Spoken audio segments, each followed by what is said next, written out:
বাংলার বাড়ির ব্যাপারে ডিএম, বিডিও, এসপি, আইসি যারা আছেন বা লাইন ডিপার্টমেন্ট সবাইকে বলবো, যারা পায়নি তারা যেন দুঃখ না পান। যেটা আমরা সার্ভে করেছি, আরও 16 লাখ বাকি আছে। আজকে 12 লাখ দেওয়া হলো। এই 16 লাখ আমরা 2026-এর আগে আমরা আপনাদের পৌঁছে দেবো। দুটো কিস্তিতে 6 মাস বাদে একটা দেবো, আরও 6 মাস বাদে একটা দেবো। অর্থাৎ আপনারা বাদবাকিরাও যেটা সার্ভে করা আছে আমাদের, যেগুলো যোগ্য পাওয়ার অধিকারী, তাদেরটা আমরা দিয়ে দেবো। আমি ডিএম, এসপি, আইসি থেকে শুরু করে বিডিও যারা আছেন, গঙ্গাসাগরের আপনারা তো পিএইচই এবং পিডাব্লিউডি নিয়ে পিএইচই নিয়ে কালকে মিটিং করেছি সিএস।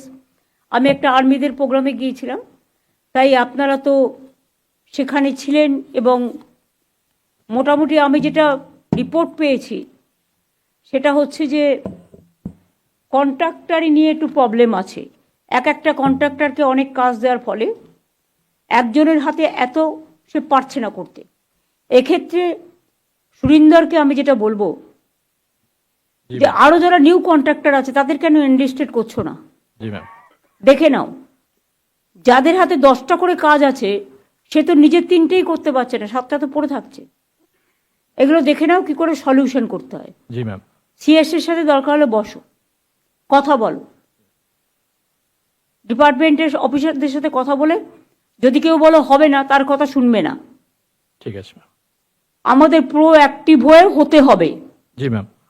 আমরা যেমন সার্ভে করেছি তেমনি সরাসরি মুখ্যমন্ত্রী পোর্টালেও অনেকে অ্যাপ্লাই করেছে, সেটাও আমরা সার্ভের মধ্যে ঢুকিয়ে সেটাও আমরা সার্ভে করে যোগ্য পরিবারকে বেছে নিয়েছি, যার জন্য 11 লক্ষ টাকা বেড়ে 12 লক্ষ হয়েছে। তারপরে আপনারা জানেন যে সাইক্লোন হয়ে গেল, তারপরে জলপাইগুড়ি, আলিপুরদুয়ারে এসে মনে আছে অনেক ঝড় বৃষ্টি হয়েছিল, সাইক্লোনে অনেক ঘরবাড়ি ভেঙে গিয়েছিল। দানাতেও অনেক, সাগর থেকে শুরু করে, সুন্দরবন থেকে শুরু করে, উত্তর 24 পরগনা থেকে শুরু করে, দক্ষিণ 24 পরগনা থেকে শুরু করে, মিদনাপুর থেকে শুরু করে অনেকেরই বাড়িঘর ভেঙে গিয়েছিল। তাদের সকলকে নিয়ে আমরা দীর্ঘদিন ধরে চেষ্টা করে টাকা জোগাড় করে, যেহেতু আমি বলেছিলাম দেব, তাই আমরা এটা দিচ্ছি।